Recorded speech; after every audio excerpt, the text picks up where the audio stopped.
바다는 말이 없었다. 잿빛 하늘 아래 겨울 파도는 게으르게 속초의 모래톱을 핥고 있었다. 김은석은 싸늘한 유리창에 이마를 대고 하염없이 수평선을 바라보았다. 남편의 세 번째 기일, 골목 어귀까지 마중 나갔던 마음은 싸늘하게 식어 돌아왔다. 자식들은 올해도 각자의 사정으로 오지 못했다. 아니, 어쩌면 오지 않은 것일지도. 텅 빈 한옥집의 냉기는 그녀의 뼛속까지 스며드는 듯했다. 평생을 교직에 몸담았던 그녀의 삶은 정년과 함께 멈춰버린 낡은 시계 같았다. 시간은 더디게 흘렀고 외로움은 그림자처럼 그녀를 따라다녔다. 할머니, 이거 한번 해보실래요? 요즘 어르신들도 많이 하신대요.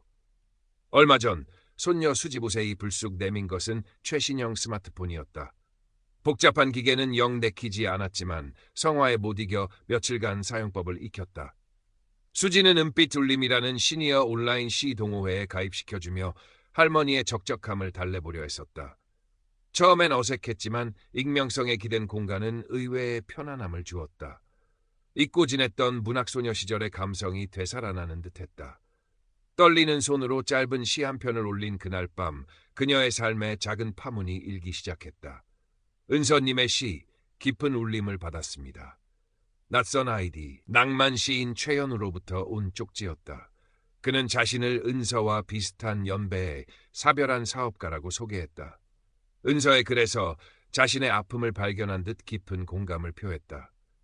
그날부터 그들은 매일같이 안부를 묻고 시에 대한 이야기를 나누었다.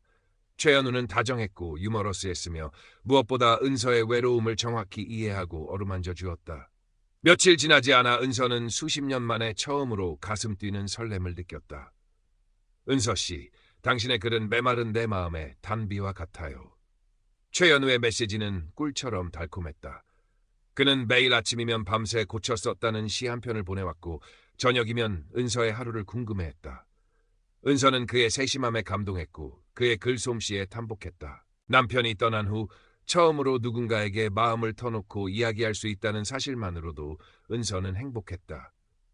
최연우는 그녀의 취미, 가족관계, 심지어 교사연금으로 생활하는 빠듯한 형편까지 자연스럽게 알게 되었다.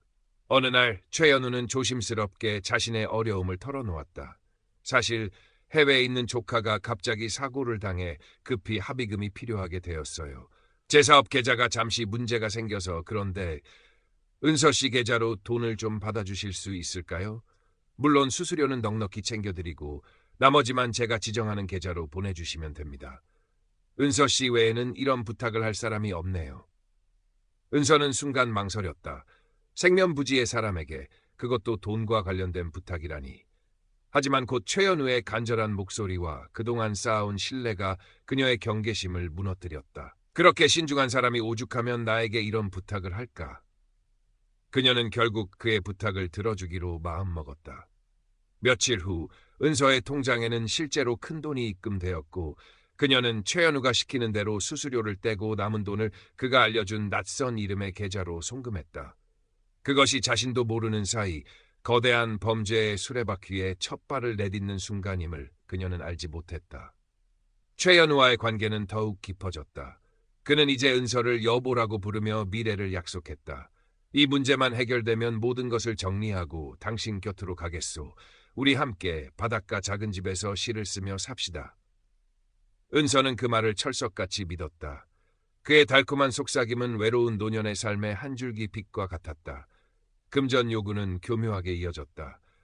긴급 사업 자금이 필요해요. 이번 일만 잘 풀리면 그동안 당신에게 진 빚은 물론 평생 호강시켜줄 수 있소.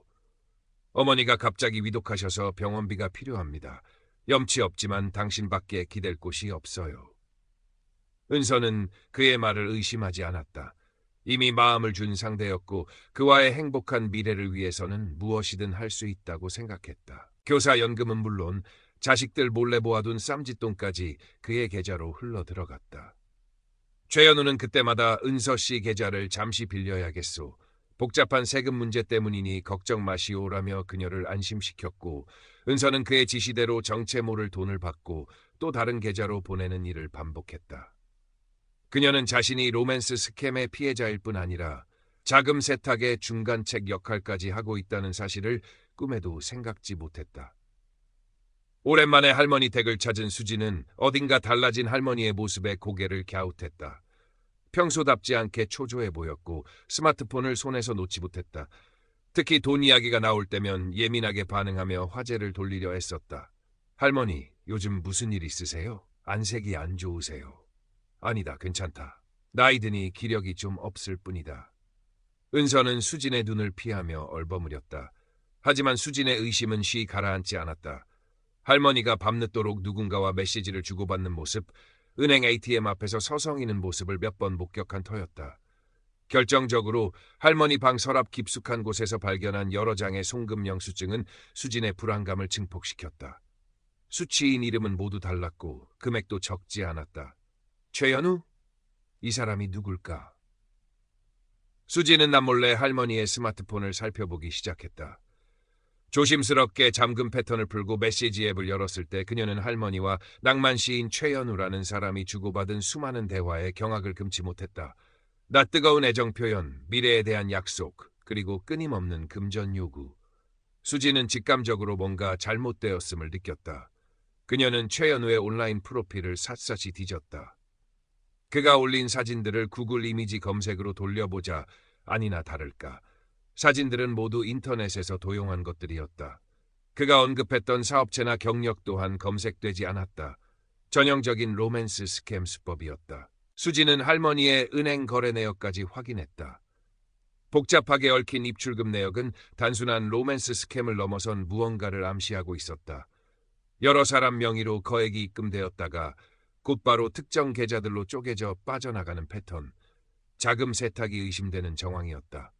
할머니가 범죄에 연루되신 건 아닐까? 수진의 심장은 차갑게 가라앉았다. 그녀는 경찰청 사이버안전국 홈페이지와 금융감독원 자료실을 밤새도록 뒤져 유사 사기 수법과 피해 사례들을 찾아보았다. 최연우의 수법과 소름 돋을 정도로 일치하는 내용들이 수두룩했다. 한편 은서는 최연우로부터 또 다른 연락을 받았다. 여보, 드디어 마지막 관문이요. 내 전 재산을 건 마지막 투자인데 이것만 성공하면 우리는 평생 돈 걱정 없이 살 수 있소. 당신 명의로 이 투자를 진행해야 세금 문제도 없고 안전하오. 그러니 지금 살고 있는 집을 담보로 마지막으로 한 번만 더 도와주시오. 이번이 정말 마지막이오. 집까지 담보로 잡으라는 말에 은서는 처음으로 망설였다. 평생을 살아온 정든 집, 남편과의 추억이 깃든 곳이었다. 하지만 최연우는 우리의 빛나는 미래를 위해 잠시만 참으면 돼요. 내가 어떻게 당신을 고생시키겠소? 라며 끈질기게 그녀를 회유했다. 은서는 이미 너무 많은 돈을 그에게 보낸 터라 여기서 멈추면 모든 것을 잃을지도 모른다는 불안감에 휩싸였다. 이번만 성공하면 모든 게 괜찮아질 거야. 그녀는 스스로를 합리화하며 위태로운 결정을 향해 한 걸음 더 다가서고 있었다. 그때 방문이 벌컥 열리며 수진이 뛰어들어왔다. 잔뜩 헝클어진 머리, 충혈된 눈, 그리고 손에는 수많은 자료들이 들려 있었다. 할머니, 제발 정신 차리세요. 그 사람 사기꾼이에요. 할머니는 지금 그놈한테 이용당하고 계신 거라고요. 수지는 울부짖으며 할머니 앞에 증거들을 쏟아냈다.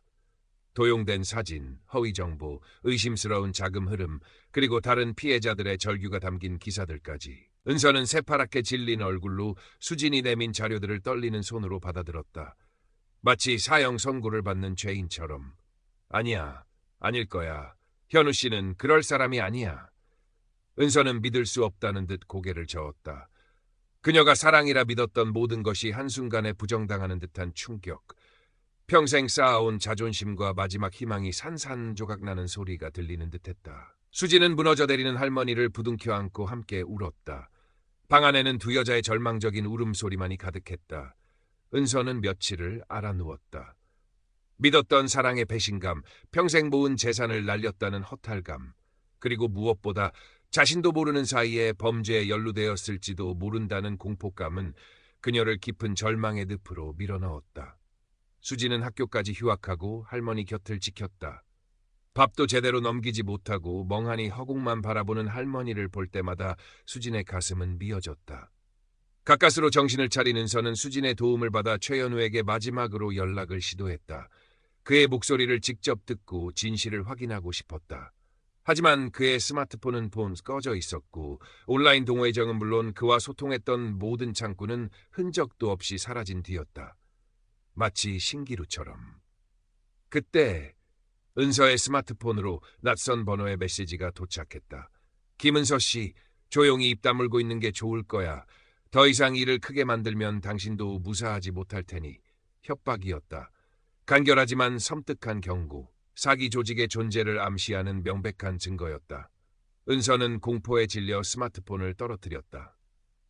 수진이 급히 메시지를 확인하고는 할머니를 진정시키려 했었지만 이미 은서의 눈에는 생기가 사라져 있었다. 다 끝났어. 모든 게 내 인생은 이제 끝이야.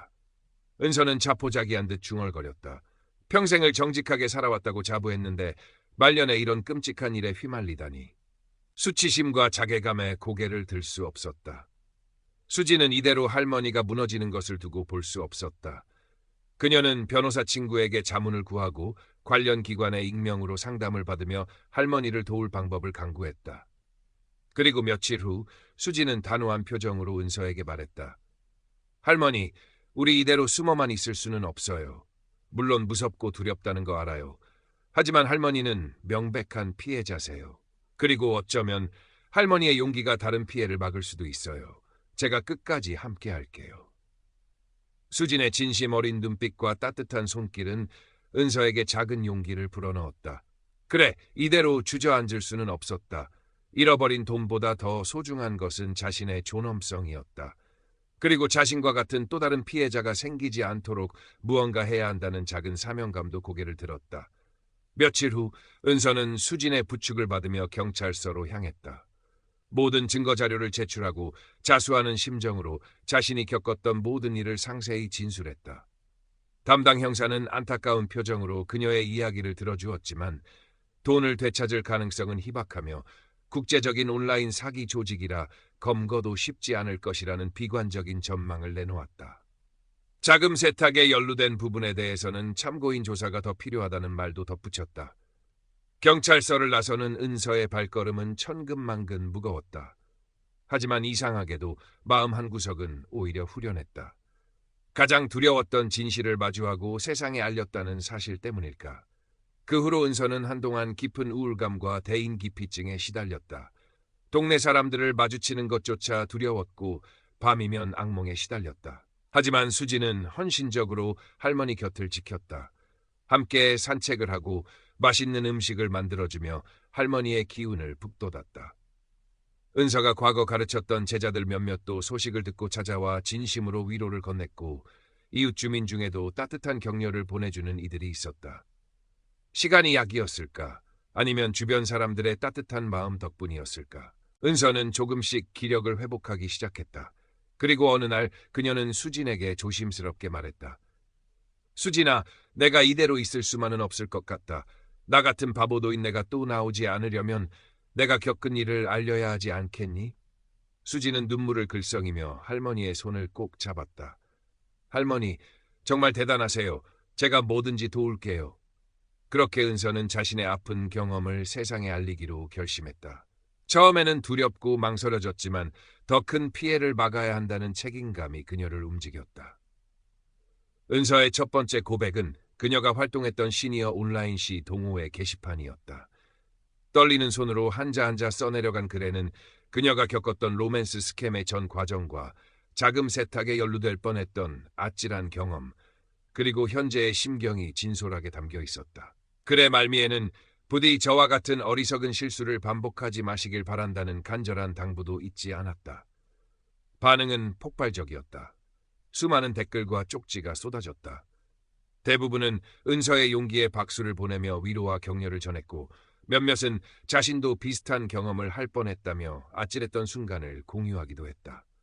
물론 일부에서는 어리석다, 나이값을 못한다는 식의 비난도 있었지만 은서는 더 이상 그런 말에 상처받지 않았다. 다음 단계는 지역사회였다. 수지는 속초시 노인종합복지관에 연락해 할머니의 사연을 알리고 온라인 금융사기 예방 강연을 할 수 있도록 주선했다. 강연 당일 복지관 강당에는 예상보다 많은 어르신들이 모였다. 은서는 마이크 앞에 서서 떨리는 목소리로 자신의 이야기를 시작했다. 최연우와의 첫 만남, 달콤했던 대화, 그리고 점차 사기의 늪으로 빠져들었던 과정, 돈을 송금하며 느꼈던 불안감과 기대감, 그리고 모든 것이 거짓이었음을 깨달았을 때의 절망감까지. 그녀의 이야기는 때로는 눈물과 함께, 때로는 자주 섞인 웃음과 함께 이어졌다. 제가 바보 같고 어리석었습니다. 하지만 그놈들은 우리의 외로움을 파고들고 마지막 남은 희망까지 짓밟는 악마들입니다. 부디 제 이야기를 거울 삼아 달콤한 말 뒤에 숨은 검은 속셈을 경계하십시오. 그리고 조금이라도 이상한 낌새가 느껴진다면 절대 혼자 고민하지 마시고 반드시 주변 사람들에게, 자녀들에게, 혹은 경찰에 도움을 청하십시오. 강연이 끝나자 강당은 한동안 숙연한 침묵에 잠겼다. 이윽고 여기저기서 박수 소리가 터져나왔다. 몇몇 어르신들은 눈물을 훔치며 은서에게 다가와 손을 잡고 위로와 감사를 전했다. 그들 중에는 실제로 유사한 스팸 메시지를 받고 고민하던 사람도 있었고, 은서의 강연 덕분에 피해를 막을 수 있었다며 연신 고마워하는 사람도 있었다. 그날 이후 은서는 로맨스 스케 말림이 할머니로 속초에서 제법 유명 인사가 되었다. 여러 지역 단체에서 강연 요청이 들어왔고 지역 신문과 방송에도 그녀의 사연이 소개되었다. 물론 여전히 그녀를 향한 곱지 않은 시선이나 악의적인 댓글도 존재했다. 돈 날리고 관심받고 싶어 한다는 식의 비아냥거림도 있었다. 하지만 은서는 더 이상 움츠러들지 않았다. 그녀에게는 이제 지켜야 할 사람들이 있었고 함께하는 손녀 수진이 있었다. 사기 조직으로부터의 직접적인 협박은 한동안 잠잠해졌지만 완전히 사라진 것은 아니었다.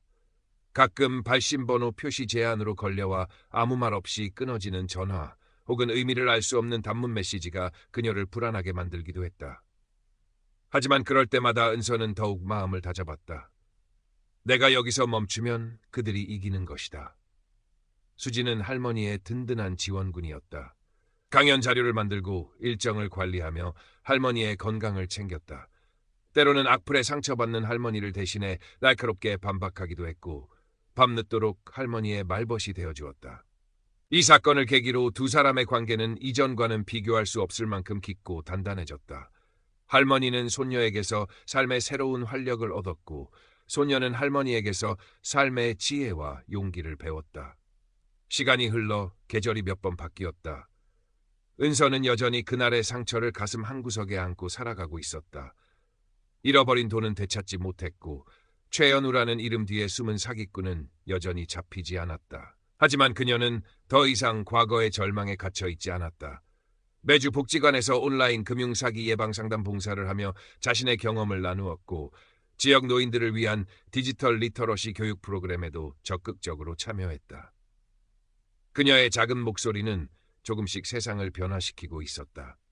어느덧 겨울이 가고 따스한 봄볕이 한옥집 마당에 스며들던 날이었다. 은서는 마루에 앉아 수진과 함께 차를 마시고 있었다. 수진은 최근 지역 케이블 방송국에서 할머니의 이야기를 다큐멘터리로 제작하고 싶다는 연락을 받았다며 들뜬 목소리로 말했다. 할머니, 이제 전국구 스타 되시는 거 아니에요? 은서는 수줍게 웃으며 손사래를 쳤다. 스타는 무슨, 그냥 나 같은 사람 또 안 나오길 바랄 뿐이다. 그때 은서의 스마트폰이 울렸다. 모르는 번호였다. 평소 같으면 받지 않았겠지만 왠지 모를 이끌림에 통화 버튼을 눌렀다. 여보세요? 수화기 너머에서는 한동안 침묵이 흘렀다. 그러다 낮고 익숙한 하지만 이제는 혐오감만 불러일으키는 목소리가 들려왔다. 은서씨, 잘 지내시오? 최연우였다. 은서는 순간 숨이 멎는 듯했다. 온몸의 피가 차갑게 식는 느낌. 옆에 있던 수진도 할머니의 표정을 보고 상황을 직감한 듯 긴장한 얼굴로 스마트폰 스피커에 귀를 기울였다. 당신 어떻게? 허허, 목소리는 여전하시구려. 그동안 많이 변했을 줄 알았는데. 최연우의 목소리는 능글맞고 여유로웠다. 마치 아무 일도 없었다는 듯. 분노가 치밀어 올랐지만 은서는 애써 평정을 유지하려 했다. 무슨 용건이죠? 이제 와서 또 뭘 어쩌자는 겁니까? 용건이라니 너무 섭섭하게 말씀하시는구려. 그냥 안부가 궁금했을 뿐이오. 듣자 하니 요즘 아주 유명해지셨더군. 강연도 하시고 방송 출연도 앞두고 계시다면서? 그의 말에는 비웃음이 섞여 있었다. 그는 은서의 모든 활동을 알고 있다는 듯했다. 은서는 등골이 오싹해지는 것을 느꼈다. 당신 같은 악마가 알아야 할 내 안부는 없소. 그리고 똑똑히 알아두시오. 나는 당신이 한 짓을 절대 용서하지 않을 것이고 당신 같은 인간들이 이 세상에서 발붙이지 못하도록 끝까지 싸울 것이오. 은서는 떨리는 목소리였지만 단호하게 말했다. 수지는 그런 할머니의 어깨를 가만히 감싸 안았다. 최연우는 잠시 말이 없더니 이내 낮은 목소리로 속삭였다. 은서 씨, 아직도 세상 물정 모르시는구려. 당신이 아무리 발버둥쳐도 우리는 사라지지 않소. 당신 같은 외로운 노인네들은 얼마든지 있으니까. 그리고 명심하시오. 너무 나대면 당신 손녀도 무사하지 못할 수 있다는 걸. 그것은 명백한 협박이었다. 수진의 안전까지 거론하자 은서의 눈빛이 차갑게 변했다. 하지만 두려움보다는 분노가 더 컸다. 이 천벌받을 놈, 감히 내 손녀까지 건드려? 당신은 반드시 죗값을 치르게 될 거야. 허허, 두고 봅시다. 그럼 방송 잘하시고. 최연우는 그 말을 끝으로 전화를 끊었다. 통화가 끝나자 은서는 온몸에 힘이 빠져 주저앉을 뻔했다. 수진이 급히 그녀를 부축했다. 할머니 괜찮으세요, 저 자식! 수진은 분노로 얼굴이 하얗게 질려 있었다. 은서는 가쁜 숨을 몰아쉬며 말했다. 수진아, 아무래도 경찰에 알려야겠다. 저놈들이 다시 움직이기 시작했어. 그리고 안전도 걱정된다. 그날 오후 은서와 수진은 다시 경찰서를 찾았다. 최연우와의 통화 내용을 알리고 녹음 파일. 수진이 침착하게 통화 내용을 녹음했다를 증거로 제출했다. 담당 형사는 이전보다 훨씬 심각한 표정으로 사건을 접수하고 신변 보호 조치를 검토하겠다고 말했다. 며칠 후 지역 케이블 방송국에서 은서의 이야기를 담은 다큐멘터리가 방영되었다. 방송은 예상보다 큰 반향을 일으켰다. 은서의 용기 있는 고백과 사기 조직의 파렴치한 수법, 그리고 노년층을 대상으로 한 온라인 금융범죄의 심각성이 시청자들에게 깊은 인상을 남겼다. 방송 이후 전국 각지에서 유사 피해 사례에 대한 제보가 잇따랐고 경찰청 사이버수사대는 이례적으로 대규모 전담 수사팀을 꾸려 국제공조수사에 착수했다. 최연우의 협박 전화 이후 은서는 한동안 외출을 삼가고 수진과 함께 집에 머물렀다. 경찰에서 스마트워치 형태의 비상호출기를 지급했고 집 주변 순찰도 강화되었다. 불안한 날들이었지만 은서는 오히려 담담했다. 이미 모든 것을 걸었기에 더 이상 두려울 것이 없었다. 그녀는 수진과 함께 앞으로의 활동 계획을 세우고 다른 피해자들을 도울 방법을 모색했다. 다큐멘터리 방영 한 달쯤 지났을까. 이른 아침 은서의 집 초인종이 울렸다. 문을 연 수진의 눈앞에는 낯선 중년 여성 2명이 서 있었다. 그들은 자신들을 다른 지역에서 온 로맨스 스캠 피해자라고 소개하며 방송을 보고 용기를 내어 은서를 찾아왔다고 했다. 선생님, 저희도 똑같은 놈에게 당했습니다. 사진도 수법도 방송에 나온 그놈이 틀림없어요. 그들은 눈물을 글썽이며 자신들의 피해 사실을 털어놓았다. 은서는 그들의 이야기를 묵묵히 들어주며 함께 아파했다. 그들 역시 최연우 혹은 그와 동일한 수법을 쓰는 조직에게 수천만 원에서 수억 원에 이르는 돈을 사기당했고 일부는 은서처럼 자금 세탁에까지 이용당한 정황이 있었다. 저희는 너무 부끄럽고 두려워서 신고도 제대로 못하고 숨어 지냈습니다. 그런데 선생님 방송을 보고 이대로 있어서는 안 되겠다는 생각이 들었습니다. 은서는 그들의 손을 잡고 말했다. 잘 오셨습니다. 혼자서는 힘들지만 우리가 함께하면 저 악마 같은 놈들을 세상에 드러낼 수 있을 겁니다. 절대 포기하지 마십시오. 그날 이후 은서의 집은 로맨스 스캠 피해자들의 작은 사랑방이자 사기 조직에 맞서 싸우기 위한 비밀 작전 본부가 되었다. 전국 각지에서 은서의 방송을 보고 용기를 얻은 피해자들이 하나둘씩 연락을 해왔고 그들은 서로의 아픔을 공유하며 연대했다. 수지는 이들의 증언을 체계적으로 정리하고 추가적인 증거를 수집하여 경찰 수사에 적극적으로 협조했다. 피해자들의 연대는 생각보다 큰 힘을 발휘했다. 그들이 제공한 다양한 정보들은 흩어져 있던 퍼즐 조각처럼 맞춰지며 사기 조직의 실체에 조금씩 다가갈 수 있는 단서가 되었다. 최연우라는 이름 외에도 여러 개의 가짜 신분과 계좌들이 드러났고 그들이 국내외에 걸쳐 점조직 형태로 활동하고 있다는 정황도 포착되었다. 경찰 수사도 급물살을 타기 시작했다. 은서와 피해자 연대가 제공한 결정적인 증거들과 국제 공조 수사를 통해 사기 조직의 국내 총책으로 추정되는 인물이 특정되었다. 그는 평범한 중소기업 사장으로 위장한 채 서울 강남의 고급 오피스텔에서 여러 대의 대포폰과 컴퓨터를 이용해 범죄를 지휘하고 있었다. 마침내 검거 작전이 펼쳐지던 날, 은서와 수지는 경찰서 상황실에서 초조하게 소식을 기다렸다. 새벽녘 담당 형사로부터 국내 총책과 조직원 일부를 검거했다는 연락이 왔다. 압수된 증거물 중에는 수많은 대포폰과 통장, 그리고 피해자들의 정보가 담긴 파일들이 발견되었다. 최연우라는 가명을 사용한 핵심 조직원, 즉 은서에게 직접 사기를 친 인물은 아직 해외에 체류 중인 것으로 파악되었지만 그의 신원과 소재에 대한 중요한 단서도 확보되었다. 완전한 승리는 아니었지만 거대한 악의 실체에 균열을 낸 것만은 분명했다. 은서는 수화기를 내려놓고 수진을 힘껏 끌어안았다. 두 사람의 눈에서는 뜨거운 눈물이 흘러내렸다. 그동안의 고통과 불안, 그리고 작은 희망이 뒤섞인 눈물이었다. 며칠 후 경찰은 공식 브리핑을 통해 대규모 온라인 로맨스 스캠 조직 검거 사실을 발표했다.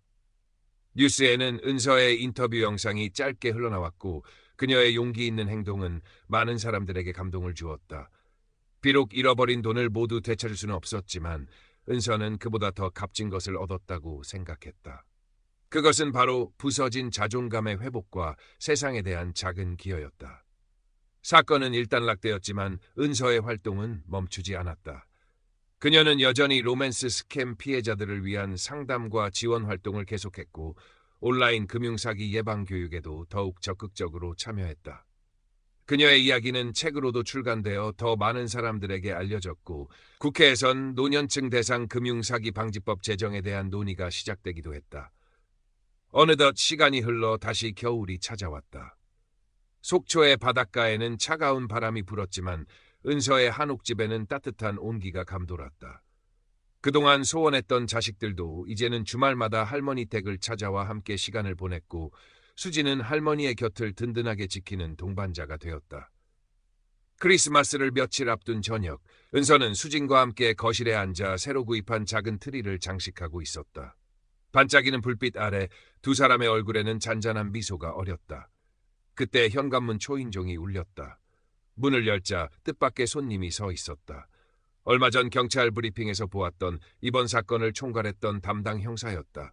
그의 손에는 작은 선물 상자가 들려 있었다. 김은서 선생님, 박수진 양, 연말인데 불쑥 찾아와서 죄송합니다. 아닙니다, 형사님.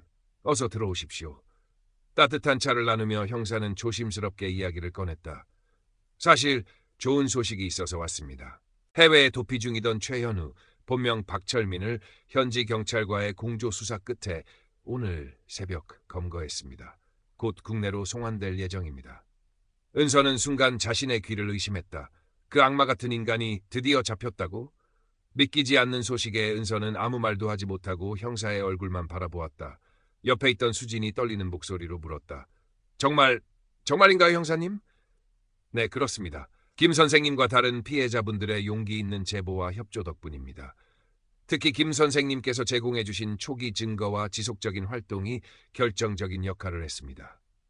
형사는 은서에게 진심으로 감사하다는 말을 전하며 가져온 선물 상자를 내밀었다. 상자 안에는 경찰청장의 감사장과 작은 기념품이 들어있었다. 은서는 감사장을 받아들고 한참 동안 말없이 바라보았다. 눈가에는 어느새 뜨거운 눈물이 고여 있었다.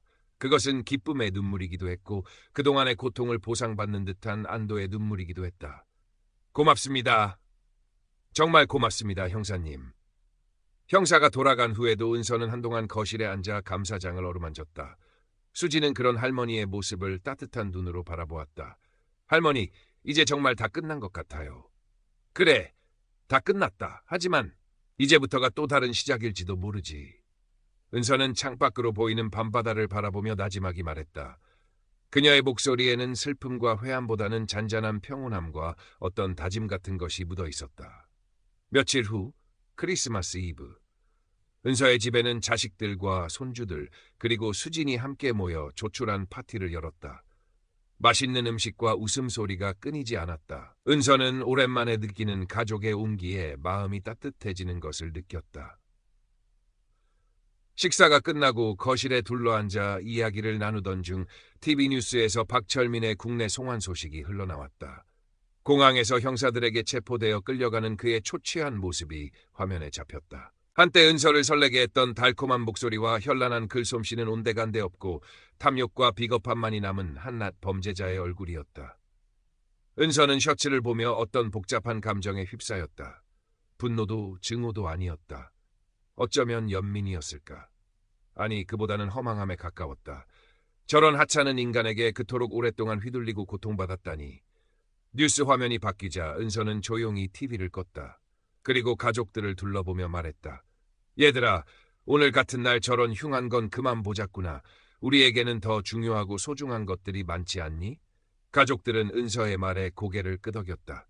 수지는 할머니의 손을 살며시 잡았다. 창밖에는 하얀 눈이 소리 없이 내리고 있었다. 세상의 모든 아픔과 슬픔을 다독이듯. 은서는 문득 자신이 활동하는 시니어 온라인시 동호회에 새로운 글을 올리고 싶어졌다. 스마트폰을 들어 익숙하게 자판을 두드렸다. 겨울바다, 홀로 서서 시린 바람 맞으며 잃어버린 노래를 찾았네. 이제는 작은 등불 하나 밝혀 어두운 길 함께 걷는 이들에게 따스한 온기 나누리라. 그녀의 글에는 금세 여러 개의 댓글이 달리기 시작했다. 대부분은 그녀의 회복과 새로운 시작을 응원하는 따뜻한 메시지들이었다. 은서는 댓글 하나하나에 정성껏 답글을 달았다. 더 이상 그녀는 외롭거나 약하지 않았다. 그녀에게는 사랑하는 가족이 있었고 함께 아픔을 나눈 이웃들이 있었으며 무엇보다 스스로 일어설 수 있는 강인한 마음이 있었다. 다음 해 봄, 박철민을 포함한 로맨스 스캠 조직원들에 대한 재판이 시작되었다. 은서는 피해자 대표 중 한 명으로 법정에 출석하여 당당하게 증언했다. 그녀의 떨림없는 목소리는 법정 안의 모든 사람들에게 깊은 울림을 주었다. 몇 달 후 박철민에게는 중형이 선고되었고 다른 조직원들도 각자의 죄에 상응하는 처벌을 받았다. 법의 심판은 내려졌지만 피해자들이 입은 상처가 완전히 치유된 것은 아니었다. 하지만 그들은 더 이상 절망 속에 머무르지 않았다. 은서를 중심으로 한 피해자 연대는 은빛 희망재단이라는 이름의 비영리 단체를 설립하여 온라인 금융사기 피해자들을 위한 법률 및 심리상담 지원, 예방교육 활동 등을 더욱 체계적으로 펼쳐나가기 시작했다. 정부와 여러 기업에서도 그들의 활동에 관심을 갖고 지원을 약속했다. 은서는 재단의 이사장직을 맡아 바쁜 나날을 보냈다. 전국을 돌며 강연을 하고 정책 토론회에 참석하여 목소리를 냈으며 언론 인터뷰를 통해 온라인 스캠의 위험성을 끊임없이 알렸다. 그녀의 이야기는 많은 사람들에게 영감을 주었고 사회 전체의 온라인 금융 범죄에 대한 경각심을 높이는 데 크게 기여했다. 수진 역시 대학 졸업 후 은빛 희망재단에 합류하여 할머니의 셔츠를 돕는 한편 젊은 세대들을 대상으로 디지털 윤리 및 정보 보안 교육 프로그램을 개발하는 데 힘썼다. 할머니와 손녀는 이제 세대를 넘어 사회의 어두운 구석을 밝히는 등불이 된 것이다. 어느덧 세월이 흘러 은서는 80을 훌쩍 넘긴 할머니가 되었다. 여전히 정정한 모습으로 재단 일을 돌보고 있었지만 예전만큼 활발하게 외부 활동을 하지는 못했다. 대신 그녀는 자신의 경험과 생각을 담은 자서전을 집필하는 데 몰두했다. 책의 제목은 겨울 바다에서 찾은 등불이었다. 책의 마지막 장 그녀는 이렇게 썼다. 나의 이야기가 어둠 속에서 길을 잃고 헤매는 누군가에게 작은 등불이 될 수 있다면 그것으로 족하다. 인생의 겨울은 누구에게나 찾아올 수 있지만 가장 어두운 밤에도 별은 빛나고 가장 차가운 바다 밑에서도 생명은 숨쉬고 있음을 기억하라. 그리고 절대 혼자라고 생각하지 마라. 당신 곁에는 보이지 않는 수많은 손길과 따뜻한 마음들이 함께하고 있으니. 자서전 출간 기념회가 열리던 날 은서는 오랜만에 많은 사람들 앞에 섰다. 하얀 머리카락이 햇살에 반짝였고 깊어진 눈가의 주름에는 지혜와 연륜이 가득했다. 그녀의 목소리는 여전히 맑고 힘찼다. 저는 한때 모든 것을 잃었다고 생각했습니다. 돈, 명예, 자존심, 그리고 사람에 대한 믿음까지도요. 하지만 그 절망의 끝에서 저는 새로운 희망을 발견했습니다. 그것은 바로 사람과 사람 사이의 연대, 그리고 사랑이었습니다. 저를 일으켜 세운 것은 거창한 구호나 이념이 아니었습니다. 그저 제 손을 잡아준 따뜻한 손길, 제 이야기에 귀 기울여준 진실한 마음, 그리고 함께라면 할 수 있다는 작은 믿음이었습니다. 강연을 마치고 내려오는 그녀에게 수많은 사람들이 다가와 꽃다발을 건네고 존경과 감사의 인사를 전했다. 그들 중에는 과거 그녀의 도움으로 절망에서 벗어날 수 있었던 다른 스캠 피해자들도 있었고, 그녀의 이야기에 감명받아 재단 활동에 동참하게 된 젊은이들도 있었다. 은서는 그들의 손을 일일이 잡아주며 따뜻한 미소로 화답했다. 그날 저녁 은서는 수진과 함께 속초 바닷가를 찾았다. 밤바다는 여전히 말이 없었지만 더 이상 차갑거나 외롭게 느껴지지 않았다. 수평선 너머로 떠오른 둥근 달이 은은한 빛으로 세상을 비추고 있었고, 잔잔한 파도 소리는 마치 위로의 노래처럼 들려왔다. 할머니, 행복하세요? 수진의 물음에 은서는 가만히 고개를 끄덕였다. 그래, 행복하다. 아주 많이.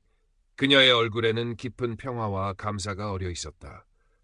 겨울 바다에서 길을 잃었던 외로운 영혼은 마침내 자신만의 등불을 찾아 세상을 밝히고 있었다. 그 등불은 작지만 결코 꺼지지 않을 것이며 어두운 밤바다를 항해하는 또 다른 누군가에게 길을 비춰줄 터였다. 속초의 밤하늘에는 유난히 별이 총총했다. 몇 년이 더 흘렀다.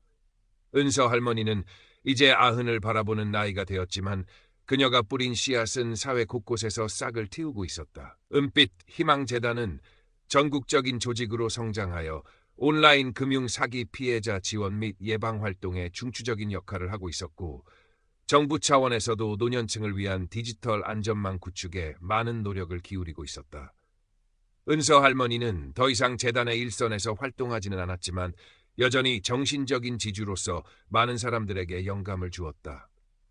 그녀의 자서전은 여러 나라 언어로 번역되어 출간되었고, 그녀의 이야기는 연극과 영화로도 만들어져 더 넓은 세상에 알려졌다. 손녀 수지는 재단의 젊은 리더로 성장하여 할머니의 뜻을 이어받아 왕성하게 활동하고 있었다. 그녀는 할머니에게서 배운 사랑과 연대의 정신을 바탕으로 더욱 지능화되고 교묘해지는 신종 사기 범죄에 맞서 싸우는 새로운 전략들을 개발해 나갔다. 어느 가을날 은서 할머니는 수진과 함께 자신이 평생을 바쳤던 작은 해안 마을의 초등학교 교정을 찾았다. 폐교될 뻔했던 학교는 지역 주민들과 재단의 노력으로 은빛희망 디지털 교육센터로 새롭게 단장되어 노인들은 물론 다양한 연령층에게 디지털 교육과 문화체험 기회를 제공하는 공간으로 거듭나 있었다. 센터 한쪽에는 김은서 기념관이라는 작은 공간이 마련되어 있었다. 그곳에는 그녀의 빛바랜 사진들과 직접 쓴 시들, 그리고 그녀가 로맨스 스캔과 싸워온 과정들이 고스란히 전시되어 있었다. 기념관을 둘러보던 은서 할머니의 눈가에 이슬이 맺혔다. 내가 뭐라고 이런 것까지 만들었을까? 할머니는 충분히 자격 있으세요. 할머니의 용기가 얼마나 많은 사람들에게 희망을 주었는지 아세요? 수진이 할머니의 손을 따뜻하게 잡으며 말했다. 그때 한 무리의 아이들이 제잘거리며 기념관으로 들어왔다. 아이들은 디지털 교육센터에서 방과 후 수업을 듣는 학생들이었다. 인솔 교사가 은서 할머니를 발견하고는 아이들에게 소개했다. 여러분, 이분은 우리 교육센터를 만드시는데 큰 도움을 주신 김은서 할머니세요. 그리고 아주 용감한 분이시랍니다. 아이들은 초롱초롱한 눈으로 은서 할머니를 바라보았다. 한 아이가 다가와 수줍게 물었다. 할머니, 정말 용감한 일을 하셨어요? 어떤 일인데요? 은서 할머니는 아이의 머리를 쓰다듬으며 부드럽게 미소 지었다. 그냥 아주 나쁜 도둑놈들하고 싸웠단다. 그리고 할머니는 혼자가 아니었어. 많은 좋은 사람들이 할머니를 도와주었지. 너희들도 앞으로 살아가면서 어려운 일을 만나더라도 절대 혼자라고 생각하지 말고 용기를 내서 주변에 도움을 청하렴. 그리고 너희들도 다른 사람에게 그런 용기와 도움을 줄 수 있는 사람이 되어야 한다. 아이들은 고개를 끄덕이며 할머니의 이야기에 귀를 기울였다. 그 모습은 마치 수십 년 전 은서 할머니가 교단에 서서 아이들에게 꿈과 희망을 이야기하던 시절을 떠올리게 했다. 기념관을 나와 센터 마당을 거닐던 은서 할머니는 문득 하늘을 올려다보았다. 가을 하늘은 더없이 맑고 푸르렀다. 한때 잿빛 절망으로 가득했던 그녀의 마음에도 이제는 저 하늘처럼 평화와 감사가 넘실거렸다. 수진아. 네, 할머니. 나는 이제 여한이 없다. 내가 할 일은 다 한 것 같구나. 수지는 아무 말 없이 할머니의 어깨에 기댔다. 두 사람의 그림자가 가을 햇살 아래 길게 늘어졌다. 그 그림자는 마치 과거의 아픔과 현재의 희망, 그리고 미래의 약속을 모두 품고 있는 듯했다. 그해 겨울, 은서 할머니는 가족들이 지켜보는 가운데 평화롭게 눈을 감았다. 그녀의 장례식에는 수많은 사람들이 찾아와 고인의 마지막 길을 함께했다. 그들 중에는 그녀에게 직접적인 도움을 받았던 스캠 피해자들도 있었고, 그녀의 삶에 감명받아 더 나은 세상을 만들고자 노력하는 이들도 있었다. 김은서 할머니는 떠났지만 그녀가 남긴 등불은 꺼지지 않았다. 그것은 사랑과 연대의 등불이었고 용기와 희망의 등불이었다. 그 등불은 이제 수많은 사람들의 가슴 속에서 더욱 밝게 타오르며 어두운 세상을 비추고 있었다. 속초의 겨울 바다는 그날도 변함없이 파도치고 있었지만 그 파도 소리는 더 이상 슬프게 들리지 않았다. 마치 그녀의 삶을 기리는 장엄한 교향곡처럼 영원히 이어질 것처럼.